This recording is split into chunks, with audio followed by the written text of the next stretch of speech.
Welcome to Owning Our Sensitivities podcast. I'm Bonnie Snyder, an intuitive professional life balance coach with a background in education and counseling. In all honesty, I'm a catalyst, providing a space, products, and services to nourish that spark within you. I partner with women, intuitive, empathic, creative, and highly sensitive women. Women who want to discover, really remember their personal magic, enabling us to be who we are without apology, honoring our gifts and feeling empowered in our relationship with ourselves and others, and knowing with our gifts we are an integral part of creating the shift in the world we know that is possible. Welcome, welcome, welcome, Julie. I'm so excited you're here. Thank you, Bonnie. It's great to be here. So I would like to introduce our guest today, Julie Umpleby from DiamondLightWorld.com. Julie is a futurist, a scientist, a mystic, a spiritual guide, an alchemist who works simultaneously and multidimensionally to bring you into deeper alignment with your soul essence. The founder of Diamond Light World, she is also an international speaker. Julie has a BSc degree in life sciences and a number of technical qualifications that facilitated her management career in her previous life in the corporate world. For the last 2 decades, she has applied her scientific background to the study and understanding of the mind-body connection through her practice of numerous therapeutic modalities. Julie is a practitioner and teacher of the Diamond Light Grid Alignment, Diamond Reiki, color therapy, time lock, body work, and metaphysical healing. In all of her work, she shares her deep wisdom and a broad understanding of symbolism, space weather, ancient history, sacred geometry and biology, spiritual development, and multi-layered energetic processes to support your healing and spiritual journey to wholeness. Her work with the diamond consciousness was brought into being ahead of her time, and believe me, it was 15 years ago plus now, is now being recognized for the power and support the diamond brings to all facets of your individual transformation and living an evolutionary journey. Julie's work is both multidimensional, well-grounded, and always interjected with an element of fun. Julie, there is so much here. You are so amazing. I have always been so intrigued over the years with what you bring. And there's so many things we could talk about today. And I would love to have you come back again and talk more about the sacred octahedron. But today I'd love to focus on your exploration of the sacred white animals, and particularly as we move forward, the white lions. Okay. Well, Bonnie, thanks for that introduction. It always sounds so grand when you actually hear it. But I mean, the bottom line is, I'm just me. I'm just another human being on a journey and expanding through that journey like so many other people. So thank you so much for that. Yeah, the sacred white animals have been something of a fascination for me over many years because it was as a consequence of the diamond journey and everything that I was learning about the diamond and about this expansive diamond consciousness, etc., that I came across the started seeing news reports about these white animals that were actually increasing in number across many different species. Um, and it was, gosh, it probably goes back about 10 years when I was actually starting to, in fact, even longer than that, when I started coming across those reports. And it was very, very intriguing because as a biologist, I'm really interested in evolution and evolutionary aspects and why this may actually be taking place. So some of the reports that were coming out were, could have concerned with rare sightings of white whales. There's a white whale off the coast of Australia called Mugaloo, who's actually revered and protected. It's called Oh, Mugaloo. wow. Yeah. And rare white dolphins and white squirrels, and white blackbirds, which is a bit of an oxymoron. But but White so blackbirds. yeah, exactly. White blackbirds, white hummingbirds. And then there are other white animals that we've always known about, that have been revered in history. Things like the white stag is a very British Celtic icon, if you like, that's been embedded in Celtic mythology for many years.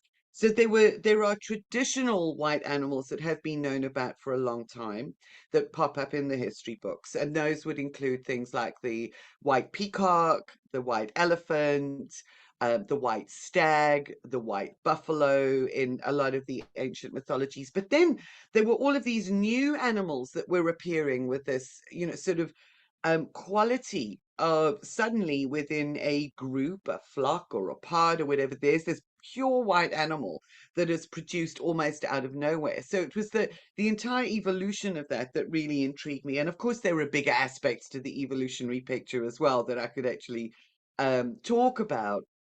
But the one thing that I found through exploring the prevalence and the appearance of these white animals as I actually dug deeper was that many people dismiss white animals as simply being initially albino or Mhm. albino, depending on how you want to pronounce it. Where you live. Um, depending on where you live, yeah. Albino, and they're not all albino. The things that demarcate the albino animals are when they have a complete lack of pigmentation. So their eyes are not pigmented and their eyes appear pink. So you will always know if it's a genetic aberration, common aberration like albinism, because the animals will actually have pink eyes. But the one thing about all of these animals that were appearing is that many of them actually had pigmented eyes and other manifestations of pigmentation, but they still had the white skin or the white coat or sort of the white feathers, whatever it might be. And that is the result of a very different genetic mutation, which is known as leucistic. And it's the leucistic animals that have been appearing in greater and greater numbers, um, certainly over the last decade. And there's no real scientific explanation for it, but digging deeper, we start finding out that there are stories and mythologies in cultures around the world that are associated with these beautiful and amazing white animals that signal and signify a change, an evolutionary leap in humanity, a change in the direction that humanity is actually going in, a great awakening, along with great challenges. So lots and lots of mythologies that actually started coming to light around these really fascinating white animals that were appearing in great numbers. So are they showing up more and more now? Yes. Yes, they continue to. They continue to. The leucistic animals, things like the white squirrels and the white hummingbirds and sort of all of the other animals have certainly started appearing in greater and greater numbers within the last couple of decades. Probably since the turn of the millennium. It was sort of in the 2000s when I actually came across them. So they do seem to signify a change of some sort that is happening. And the one thing about them which becomes quite fascinating, also, I know I use that word a lot because I remember, so if I could just actually say to you, I had a biology teacher growing up, which was what actually took me into biology, and everything she taught us was fascinating, and as a consequence, that's actually what I find the life sciences to be, is just absolutely amazing every corner that you turn. But as I was sort of finding out about the white animals and what I now refer to them as the sacred white animals, all of them, is that many of the ancient cultures actually revered them as hugely symbolic. In many different ways, they're symbolic of sovereignty. They are symbolic through the color white and their appearance of purity, of innocence, of so in a sense they represent a return for us to a state of the purity of our being, a state of innocence. This is sort of part and parcel of the messaging in terms of the shifts that we're going through. Also, that they were heavily protected Hmm. within their relevant environments. Many individuals thought that they would not be able to survive, that they were somehow lesser than the rest of the species because of their coloring, which made them stand out. whereas in actual fact, they've proven to be incredibly resilient, and in fact, very often tend to be protected by the rest of the group. And because they're revered by the peoples of the ecological systems within which many of them are appearing, and it's a fascination for many people too, is that they are protected in general. Hmm. That's interesting, being protected by the herd. So it brings me back to those of us who are attracted to the work we both do, or tend to be more sensitive, intuitive, empathic. And I know the studying that I've done about the white animals, I looked at one with fish. And it said that they stayed alive, more of them, because they were a little more sensitive and didn't jump into danger as quickly.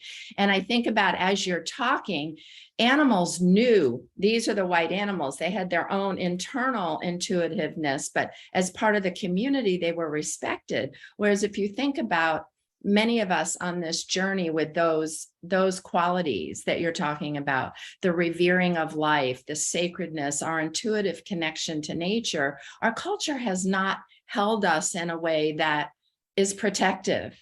The culture has been very different. So I appreciate what you're saying about these white animals. And that is just a beautiful analogy, a beautiful way of mirroring their beingness in the natural world along with our beingness. And what the call is actually, it's a return to our natural nature, which many of us have been programmed out of, shut off Yes. from, have Yes. ignored, etc., for so a millennia, really, for a long period of time. So I love that. Thanks, Bonnie. Yeah, that's a Yeah. brilliant So analogy. So keep telling us more about these sacred white animals. I know you've taken a safari to Africa and visited Yes. some of the white lions. Tell us a little bit about that. Yes. Well, yeah, the white lions almost became the focus of my endeavors and explorations into the world of the sacred white animals. Because I lived in South Africa. I grew up in South Africa, so I spent most of my life there. So, and I do absolutely love the natural environment. It feeds me in a way that nothing else and no other environment can. There's a wildness at getting in touch with the real true nature of who you are in that environment. There's also a vulnerability Mm. in that space. So there is indeed a reverence and respect that is generated within in that environment. So going back to actually spend time in that environment is just absolutely amazing. And I first became aware of the white lions, actually, although it didn't click for me, back in the 1970s when I was at school, because there was the first appearance of a white lion in the wild in a specific location in South Africa that appeared in around 1977. It was only seen once, and never seen again. And the fear is that it was actually hunted. It was thought that they were extinct because there is a mythology that runs through the indigenous African cultures about the sacred white lions. Hmm. So it was only later. So that was in 1977, and there were no other white lions that were actually seen in the wild. Um, I think until probably the late 90s.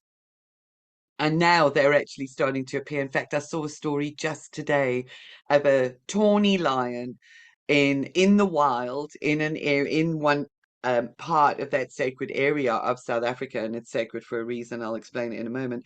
The tawny lion that actually had two cubs. One was tawny and one was white. So it actually indicates that that gene is alive and well in the wild. Wow, Yeah, that's it's amazing. That's beautiful. so I've actually got a exciting. picture. Oh, that's so exciting. Well, and it's so, you've really brought Africa to me, which was never anything that I aspired or was on my bucket list, but your beautiful stories. And when you do your wonderful Diamond Light once a month webinars, you've brought in the white lions and had shared stories with us. And it does bring it home to all of us who haven't been there. So you carry that, I think, with you, from Yeah, childhood and going on safari, taking people on safari. yes. I love doing that. I absolutely love doing that. In fact, I've missed it for the last couple of years. So certainly that'll be something I'm going to be picking up again. So let me Um, just stop you there and just say, yeah. just in case you're interested, give your website link where people can find out more about you and if you decide to do a safari. Oh, thanks. Yeah, it's www.diamondlightworld, all one word, .net. Or .com, you can use either because they'll direct you to the same place. So there you have it, diamondlightworld dot Thank net or you. .com. So tell us a little Thank bit you. more about the white lions.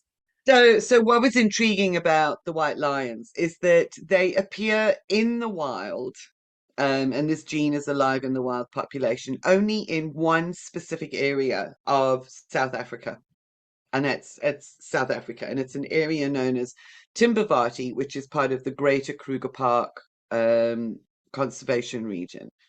But in Timbavati, and the legends around the white lions are just preserved and passed on through storytelling, in through the tribes in that particular area. And it is believed that the white lions were first observed after what was deemed to be a potential visitation, many years ago, a non-human visitation, many years ago.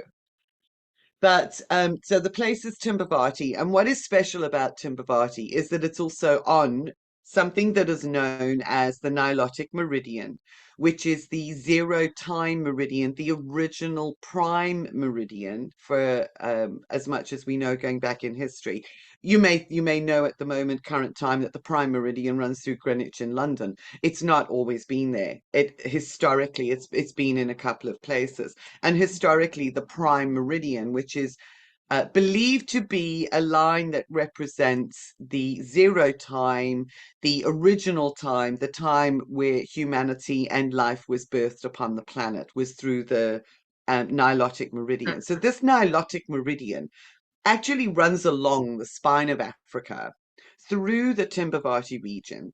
It runs through multiple sacred sites that are well known in the rest of Africa, including South Africa, Zimbabwe, up through the Rift Valley. It runs alongside the Nile and straight through the pyramids of Giza. So one also has to wonder why there is so much attraction to the pyramids of Giza as being representative of ancient original wisdom. And of course, if we think about Giza, we've got the Leonine and Leo connections Mm. very strongly in those ancient cultures. It's believed that lions were the ones who pulled the chariots, not the traditional Yes. animals that we would think Right. of Right. you know so you've got this connection with lions that runs all the way down this meridian, but this tiny location in South Africa, at Timbavati, is the only place where the sacred white lion has actually been found in the wild. And the endeavors of a lady, Linda Tucker, some people may have actually heard of her. She was actually designated by the indigenous peoples, very fascinatingly so, because it's usually carried on through the tribe. And it Mm. was an ancient tribal woman who actually designated her the new caretaker for the white animals because she had a white skin, because she was a model, she had a public Oh. face and figure, Mhm. and Mhm. she has done so much to raise the awareness of the necessity of actually protecting these animals. And she's also uncovered a lot of the indigenous understandings and their beliefs around them. So it is actually understood by the indigenous peoples that these animals, the white lions that appear, represent, like the other animals do with other mythologies, a marked shift or turning in human history. Yes. It is, they carry a warning that we will move through challenging times, but that the ultimate lesson for us is to return to a place where we can exercise good governance in respect of the entirety of our ecosystem, of our societies. It's not just about being out in nature, it's recognizing that we are nature, and it's the management of our internal ecosystem as well as our relationship as part and parcel of the greater ecosystems.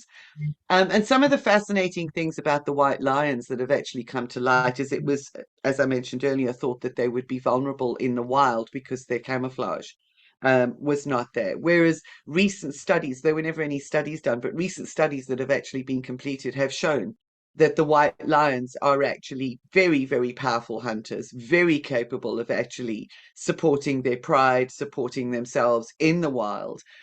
and protecting their particular environment.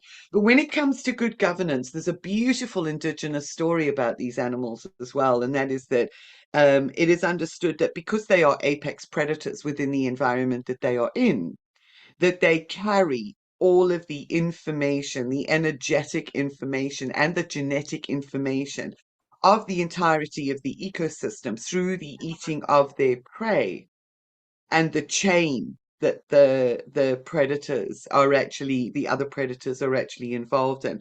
So they carry it all within their bodies.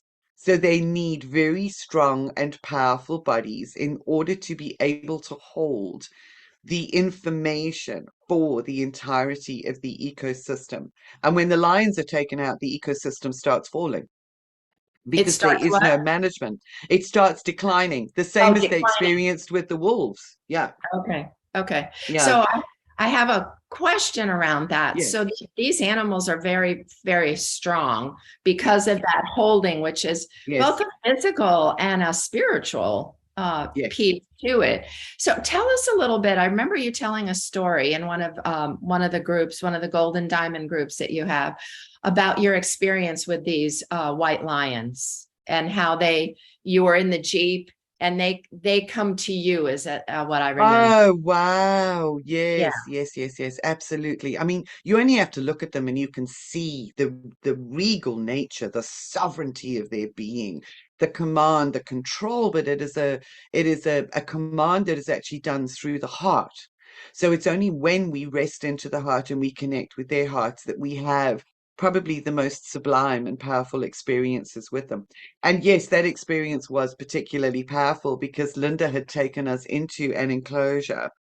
She's got three separate pride heartlands. So she's got different prides that she is actually protecting and managing in different sects of land. So we went into one with what she calls the royal pride, and it was the royal three, and it Mm. was a male and two females that were actually in this area. And she said these particular lions, they're known as the royal three because they do not defer to anybody or anything. They will only come close if it suits them, if it's right and appropriate for them. And sometimes visitors go and they don't get to experience these three regal royal family, for want of a better description. And yes, we were in the Jeep and we were actually just sitting very, very quietly, and we were connecting in with a heart-based meditation. Linda was guiding us through it, so we were all supremely anchored and focused on the heart space. That was it, and eyes were closed. And one of the ladies that was with me actually nudged me because she'd opened her eyes, and I opened one eye, and there we could actually see through the bush that they'd started approaching.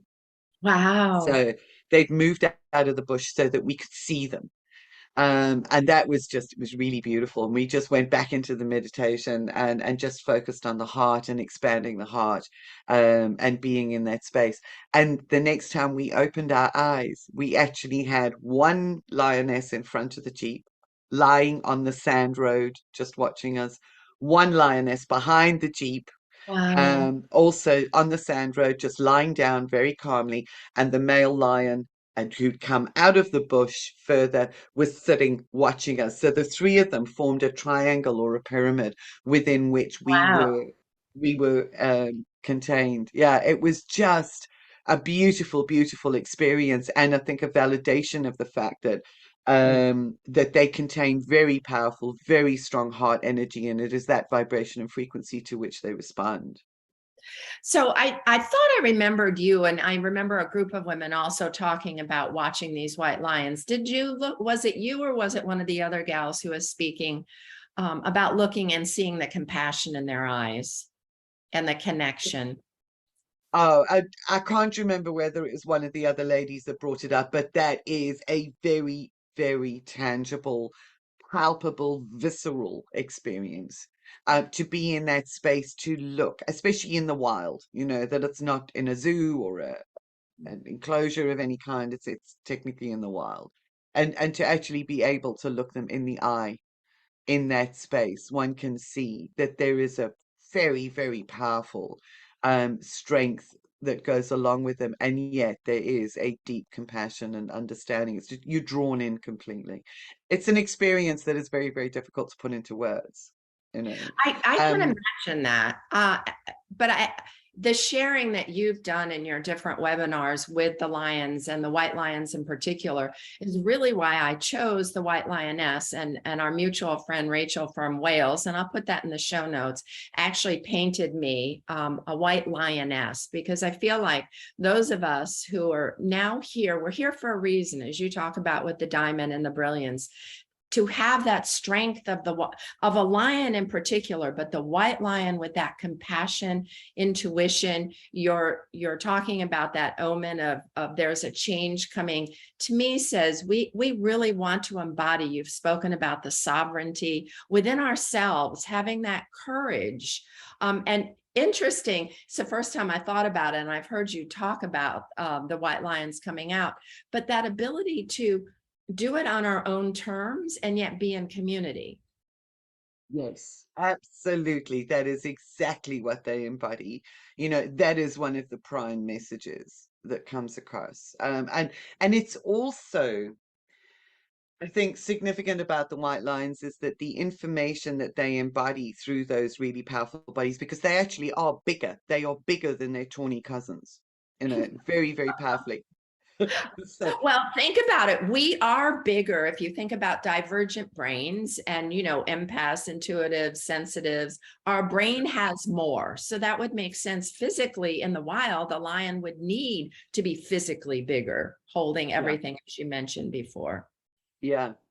And that animal communicators that have over many years communicated with different species and received different messages from various forms of wildlife and so on, is that connecting with the white lions, they're receiving a quality of information, a frequency of information that is far higher, that is far finer, that is Mm. more expansive than the original messages. We know that lions are connected with the sun, with the Right. solar energy, and with the heart and the radiation of our own light, really. You know, I mean, that's a powerful, very stereotyped understanding. However, there's something with the white lions and what they are sharing with us in terms of multidimensionality, the changes that need to take place, that is taking us to higher and higher levels. And that requires courage in order to be able to speak that into being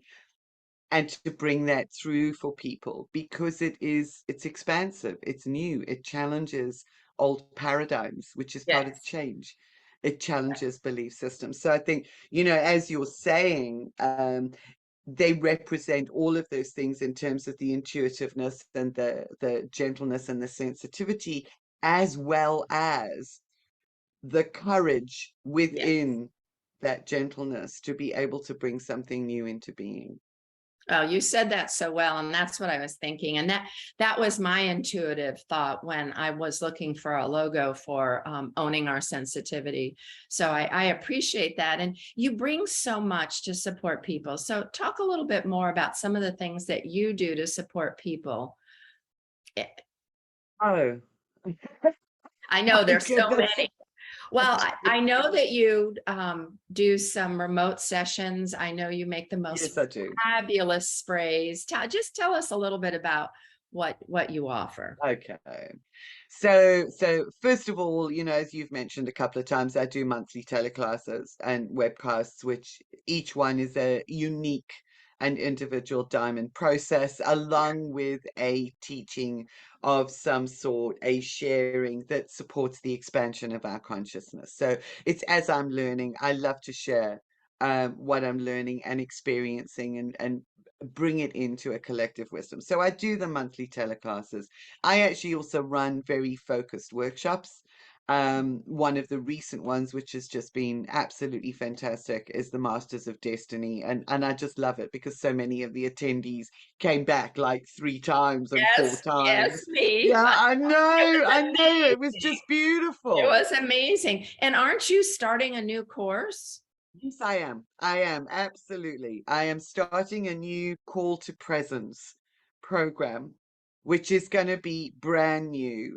You know, when the diamond work started, and that was way back in 2006, there was an original call to presence that was the foundation for understanding of the diamond consciousness and the energies of the octahedron, which has really led into everything else that I've done. And it's now time, because of the shift, because of all of the Yes. changes we are going through, because of everything and all of the wisdom that's been accumulated over the last 12 years, for a brand new program which will coalesce and bring a whole lot of threads together. So I'm really excited and looking forward to the brand new call to presence, which will be starting before the end of the year. So I just need to get dates sorted out and get that on the go. So yes, I do that. And that's probably one of the favorite things that I do as part of the research and the coalescing and the connecting of dots, if you like. It's So there's amazing. that. It's Yeah. amazing.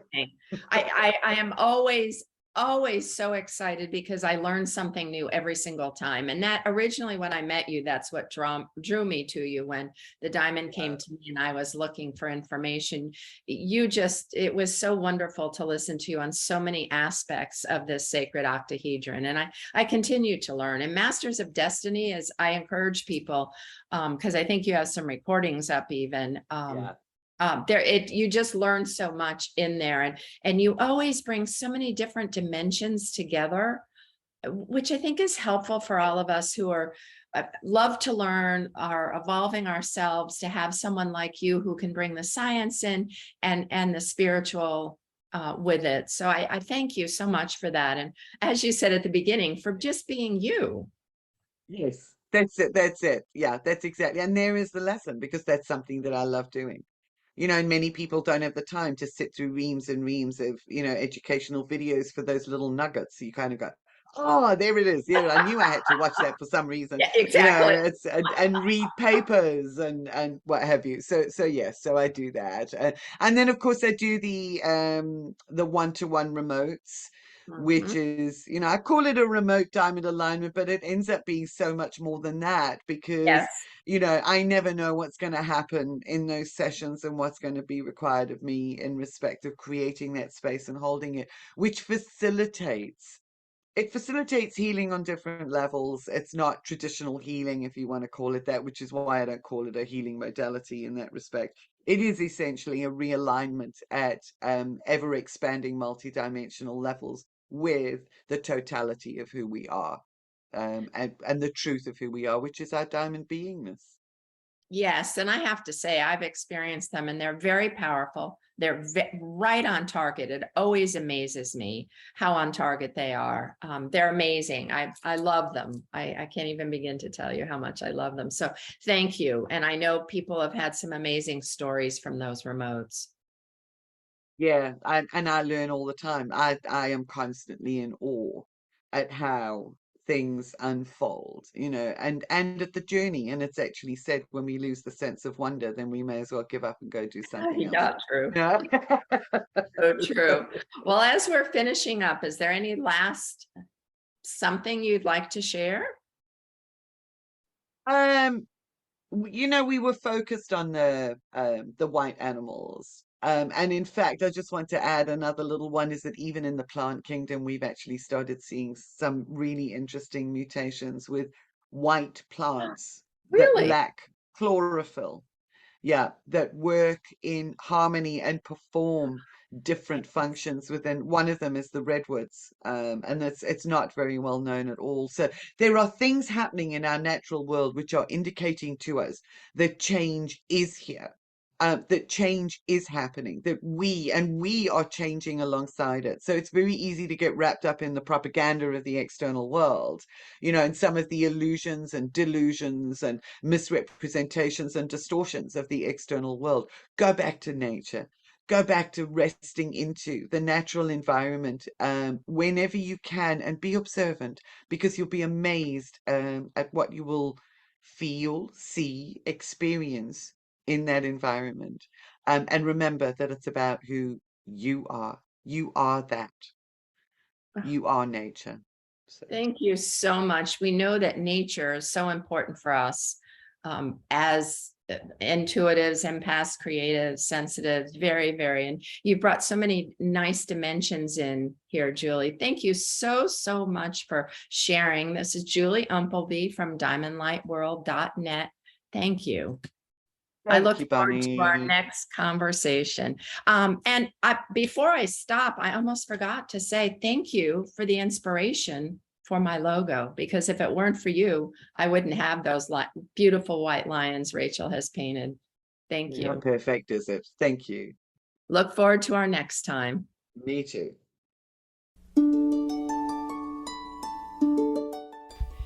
Thank you for listening to Owning Our Sensitivity podcast. I hope they uplift and inspire you, and please feel free to share them with anyone you think would benefit from listening. Any links mentioned during the podcast will be in the show notes below, and please feel free to check out the virtual spa, a wonderful place to decrease overwhelm and stress and be nurtured and uplifted. If you are looking for community with other like-minded women, I invite you to look at our White Lioness Circles, a safe place for us to share, support, be recognized, and honored. And I invite you to look at Owning Our Sensitivity and see what other products and services are available. And of course, I love to hear from you. Please feel free to email me.